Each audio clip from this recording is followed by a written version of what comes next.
Samajwadi party के कितने कार्यकर्ता समाजवादी शब्द का मतलब जानते होंगे। ये लोग नाम से केवल समाजवादी नहीं होने से होगा, काम करना होगा। चंद्रशेखर आज़ाद जी का जितना यूपी के अंदर और पूरे देश में जन समर्थन है, जितना लोग उनके साथ जुड़े हैं, अखिलेश यादव जी को किसी भी शर्त पे उन्हें नहीं छोड़ना चाहिए था, उनको साथ में लेकर चलना चाहिए था। अरे वो तो 50 सीट के हमें लगता है कि वो हकदार हैं। तमाम सारी पार्टियां हैं वो दलित नेता लीडरशिप नहीं उभरने देती है। दलित समाज के लिए पॉलिसी नहीं बनता है। वो नाम से जीत के गए हैं, वो चुपचाप बैठे रहे। जो बोल दिया, जो कहा नहीं भाई ये गलत हो रहा है, ये इनका अधिकार है, इन्हें दो, तो वो वैसा लीडरशिप नहीं चाहते। वो चाहते हैं कि नाम से जीत के आए और मंत्री बने और रहे। मुलायम सिंह यादव जी जिस प्रकार से बोलते हैं कि सामाजिक न्याय की आवाज़ को वो बुलंद किए हैं, कहीं ना कहीं दलित समाज और आदिवासी समाज के खिलाफ ये काम है और इस चीज़ का परिचय आज भी वो दे दिए हैं। एससी समाज के लोग हो, आदिवासी हो या फिर माइनॉरिटी कम्युनिटी के लोग हो,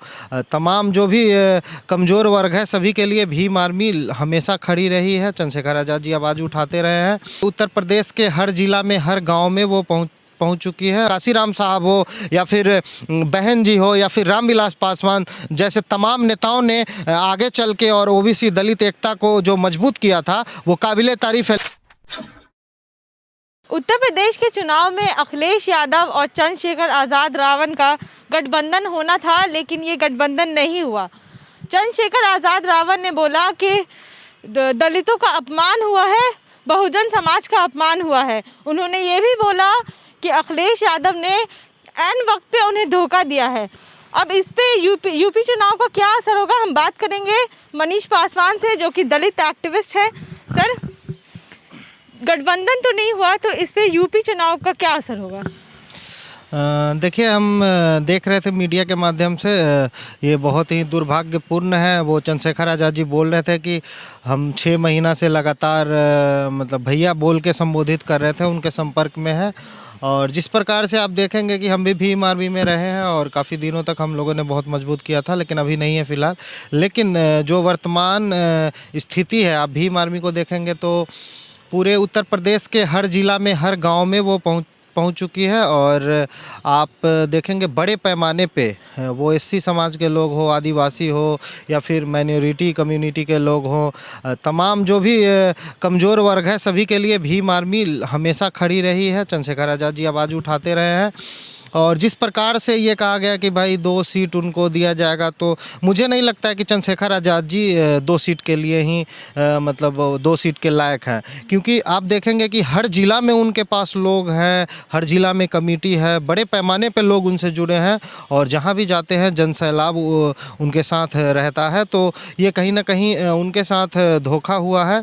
और अखिलेश यादव जी ये कहते हैं कि हम सामाजिक न्याय की आवाज़ को बुलंद करते हैं, तो इसमें कहीं ना कहीं संदेह इसलिए भी है कि आप देखेंगे समाजवादी पार्टी का पुराना इतिहास रहा है कि माननीय नेताजी मुलायम सिंह यादव जी ने कहा है, अभी एक वीडियो भी वायरल हो रहा है कि प्रमोशन में रिजर्वेशन हम किसी भी शर्त पे नहीं पास होने देंगे, इसके लिए चाहे जो भी हो जाए।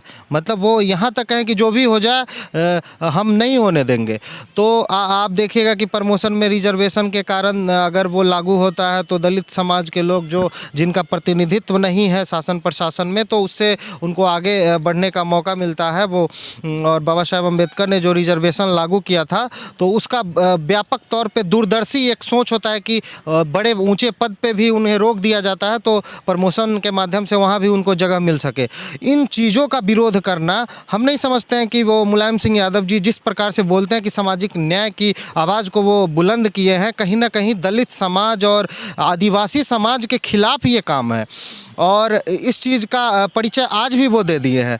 तो हम एक दलित एक्टिविस्ट होने के नाते चंद्रशेखर आज़ाद जी की भावना का कद्र करते हैं और मुझे लगता है कि चंद्रशेखर आज़ाद जी को मजबूती से खड़ा रहना चाहिए और उन्हें मुकाबला करना चाहिए। उनके साथ बहुत सारे लोग हैं, लेकिन अच्छा, अखिलेश यादव ने गठबंधन इसीलिए तो नहीं किया कि दलित लीडर नहीं देखना चाहते हैं? जी, आप बिल्कुल सही बात बोली। देखिए, कोई भी नेता हो, अब तमाम सारी पार्टियां हैं, वो दलित नेता लीडरशिप नहीं उभरने देती है। जो लीडरशिप का मतलब होता है कि भाई अगर किसी भी समाज के लोग के साथ दलित समाज के लिए पॉलिसी नहीं बनता है, वो नाम से जीत के गए हैं, वो चुपचाप बैठे रहे। जो बोल दिया, जो कहा नहीं भाई ये गलत हो रहा है, ये इनका अधिकार है, इन्हें दो, तो वो वैसा लीडरशिप नहीं चाहते। वो चाहते हैं कि नाम से जीत के आए और मंत्री बने और रहे। तो ऐसी सोच और तमाम पार्टियां का रही है। ये बहुत ही दुर्भाग्यपूर्ण है। हम ये कहना चाहते हैं कि आप देखेंगे, इतिहास उलट के देख लीजिए कि ओबीसी रिजर्वेशन लागू कराने में दलित नेताओं की जो भूमिका रही है उसे आप दरकिनार नहीं कर सकते हैं। आज के दौर में जिस प्रकार से ये चीज़ हो रहा है, बहुत दुख होता है कि कैसे दलित समाज के नेताओं ने समाज को जोड़ने के लिए ओबीसी रिजर्वेशन के पक्ष में खड़ा रहे। अब मान्यवर काशीराम साहब को देख लीजिए, उन्होंने बसपा पार्टी बनाई। बसपा पार्टी का एजेंडा में था कि ओबीसी को रिजर्वेशन देना है और उसके लिए तमाम गांव से लेके सभी जगह उन्होंने आंदोलन किए। और रामविलास पासवान जी को देख लीजिए, बहन जी को देख लीजिए, ये ऐसा चेहरा है, ऐसा फेस है जो मंडल कमीशन लागू कराने में अहम भूमिका निभाई है। यहाँ तक कि ओबीसी नेताओं से भी ज़्यादा भूमिका निभाई है। आप देखिएगा, रामविलास पासवान जी के अंदर 6 विभाग था, वो आज के दौर में 6 विभाग अलग अलग बट गया है। और वेलफेयर का विभाग था, उन्होंने किस प्रकार से ओबीसी रिजर्वेशन लागू करवाया। जबकि आप देखेंगे कि उस रिजर्वेशन से शेड्यूल कास्ट और शेड्यूल ट्राइब के लोगों को कोई फ़ायदा नहीं था, लेकिन उन्होंने एक सामाजिक जो समाज में जो भी पिछड़े वर्ग हैं उनको प्रतिनिधित्व दिया जाए और इसके लिए उन्होंने आवाज़ उठाया। आवाज़ ही नहीं उठाया, बुलंद करके आवाज़ उठाया, एकदम मतलब फ्रंट पे रह के उन्होंने आवाज़ उठाया था। इसके लिए उनके घर को भी जला दिया गया था, ऐसा कहा जाता है। तो हमारे जो दलित नेताओं ने जो परिचय दिया है, हम उसका आज काबिले तारीफ़ करते हैं। काशीराम साहब हो या फिर बहन जी हो या फिर रामविलास पासवान जैसे तमाम नेताओं ने आगे चल के और ओबीसी दलित एकता को जो मजबूत किया था, वो काबिले तारीफ़ है। लेकिन अखिलेश यादव जी जैसे लोग और मान्यवर मुलायम साहब को आप देख लीजिए, वो कैसे, हमें तो समझ में नहीं आता कि वो लोहिया जी, ये कहते हैं कि हम लोहिया जी के विचारों पे चलते हैं, उनके आदर्शों को पे चलते हैं। लेकिन आप बताइए कि कहाँ तक ये सही है? हमें कौन जस्टिफाई करके बताए ना कि शेड्यूल कास्ट और शेड्यूल ट्राइब के लोगों को जो प्रमोशन में रिजर्वेशन दिया जाना था वो इनके कारण नहीं दिया गया, और आज भी ये परिचय दे दिए कि ये दलित विरोधी है। अच्छा, चंद्रशेखर आज़ाद रावण को अब बीएसपी के साथ गठबंधन करना चाहिए, ये लगता है आपको? देखिए, मुझे तो लगता है कि देखिए यूपी के अंदर अभी बीएसपी बहुत मजबूत पार्टी है, और यूपी ही नहीं पूरे देश में आप देखेंगे कि बीजेपी और कांग्रेस के बाद सबसे बड़ी लार्जेस्ट पार्टी है। तो हम ये समझते हैं कि बीएसपी ऐसी पार्टी दलित समाज के लिए होना चाहिए और उसे और मजबूत होना चाहिए। बहुत सारे षड्यंत्र किया गया उसे तोड़ने के लिए, और इन लोगों के कारण ही बीजेपी जो पार्टियां हैं जो ये कहते हैं कि सामाजिक न्याय की तो बात करते हैं लेकिन अपने परिवार और अपने खानदान इर्द गिर्द तक ही सीमित रह जाते हैं, इन जैसे लोगों के कारण ही बीजेपी जैसे पार्टी, सांप्रदायिक पार्टी को मौका मिला और पूरा देश में वो राइज कर गया है। लेकिन बीएसपी एक ऐसी पार्टी है, और जो मान्यवर काशीराम साहब ने जो एजेंडा लेकर चला था वो एक कैडर बेस्ड पार्टी है। आज आप देखेंगे कि बीएसपी सत्ता में नहीं भी होती, हम लोगों ने रिसर्च किया है, बिहार में वो नहीं रहता, पहले कभी था, कुछ सीटें जीता करती थी बीएसपी, इस बार भी एक सीट जीती थी।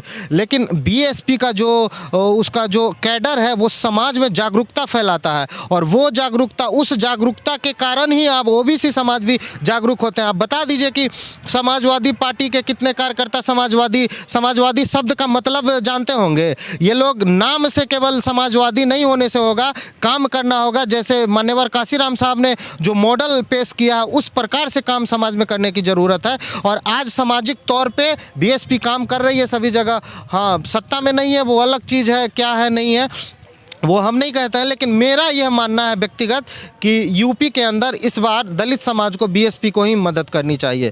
अच्छा, गठबंधन तो नहीं हुआ, तो अब चंद्रशेखर आज़ाद रावण दलितों को उनका हक कैसे दिलाएंगे? देखिए, चंद्रशेखर आज़ाद जी लड़ाई लड़ रहे हैं और यूथ है, हम भी यूथ हैं, तो हम ये विश्वास करते हैं कि नए लोगों को मौका दिया जाना चाहिए। और जिस प्रकार से देश के अंदर परिवारवाद और तमाम माफियागिरी, जिनके पास पैसा है वही चुनाव लड़ सकते हैं, तो इस प्रकार से नए लोगों को जो छात्र नेता होते हैं जो संघर्ष करते हैं यूनिवर्सिटी में, कॉलेज में, वैसे लोगों को आगे आने की ज़रूरत है। और चंद्रशेखर आज़ाद जी जैसे भी हो, उन्होंने संघर्ष किया है और जहाँ भी हुआ है, किसान आंदोलन हो या फिर आप देख लीजिए CA/NRC का मुद्दा हो, उसे लेकर वो लगातार आंदोलन किए हैं। उसके बाद आपको बता दें, यूपी के अंदर अभी लखनऊ में टीचर के साथ जो हो रहा था, उस टीचर के आंदोलन को भी वो जाके रात में उन लोगों से मिले और वो जीत हासिल हुआ उन लोगों को, वो सारे शिक्षकों की जीत मिली। और इस प्रकार से तमाम पूरे देश के अंदर जो भी होता है आंदोलन, उसमें शामिल होते हैं। और मुझे लगता है कि चंद्रशेखर आज़ाद जी का जितना यूपी के अंदर और पूरे देश में जन समर्थन है, जितना लोग उनके साथ जुड़े हैं, अखिलेश यादव जी को किसी भी शर्त पे उन्हें नहीं छोड़ना चाहिए था, उनको साथ में लेकर चलना चाहिए था। अरे वो तो 50 सीट के हमें लगता है कि वो हकदार हैं अगर देखा जाए तो। लेकिन अब पता नहीं क्या ये लोग सोचते हैं, किस प्रकार से ये लोग सोचते हैं। मुझे नहीं लगता है कि बीजेपी को ये लोग शिकस्त दे पाएंगे। अच्छा, मेरा एक आखिरी सवाल है, ये गठबंधन हो रहा था बीजेपी को हराने के लिए, तो अब तो ये गठबंधन नहीं हुआ, तो क्या बीजेपी वापस से आएगी यूपी में? देखिए, ऐसा नहीं होना चाहिए, इसीलिए हम लोग चिंतित हैं और अभी वक्त है। और मुझे लगता है कि BSP जैसी पार्टी को और मजबूत होने की ज़रूरत है और दलित समाज को मजबूत करें, क्योंकि आप देखिए कोई नहीं आवाज़ उठाता है। BSP जैसी पार्टी दलित समाज के लिए हमेशा खड़ी रहती है। और जहाँ तक BJP का सवाल है, तो BJP को हराने के लिए सभी लोगों को साथ आना चाहिए था। एक बहुत अच्छा गठबंधन बन रहा था, हम लोग भी सोच रहे थे, लेकिन इस प्रकार से पहले भी बहुत सारे कांड कर चुके हैं। जैसे समाजवादी पार्टी की सरकार आई थी तो किस प्रकार से बहन जी द्वारा बनाया गया मूर्ति को तोड़ा गया था। और देखिएगा, बहुत सारे जिला का नाम जो बाबा साहेब अम्बेडकर के नाम से, बहुजन महापुरुषों के नाम से रखी थी, उन चीज़ों को नाम बदल दिया गया था। तो ये सब चीज़ बहुत ही मतलब बहुत घटिया किस्म की राजनीति है कि एक दलित महिला, वो भी कितना संघर्ष करके। और आप देखिएगा यूपी के अंदर बहुत ऐसे काम किए हैं जिसे इतिहास याद रखेगा। और बहुत सारी योजनाओं द्वारा लोगों को लाभ पहुंचाया गया, भूमिहीनों को ज़मीन अलॉट किया गया था शुरुआती दौर में। आपको बता दें 6 लाख काशीराम आवासीय योजना के तहत 6 लाख भूमिहीन परिवारों को फ्लैट दिया गया। उस फ्लैट का कीमत आज 50 लाख रुपए है, हर शहर में बना हुआ है। इस प्रकार से बहुत सारा काम, बहुत सारे यूनिवर्सिटी, बहुत सारे कॉलेज, महिला कॉलेज, और लॉ एंड ऑर्डर की बात करें तो वैसा सरकार इस देश में आई ही नहीं है। तो BSP जैसी पार्टी को हम मुझे लगता है कि लोगों को, दलित समाज, चंद्रशेखर आज़ाद को BSP के साथ गठबंधन करना चाहिए। चंद्रशेखर आज़ाद जी को अभी उनका बहुत लंबा राजनीति है और वो भविष्य के नेता हैं। और हम लोगों की भी सिंपैथी है उनसे। और क्योंकि जो संघर्ष करता है हमारे समाज के लोग, हमारा कर्तव्य बनता है, हमारा दायित्व बनता है कि उनको साथ दे। तो चंद्रशेखर आज़ाद जी आने वाले समय में हमारे नेता रहेंगे। फिलहाल BSP को मुझे लगता है कि उनको भी मजबूत करनी चाहिए थी।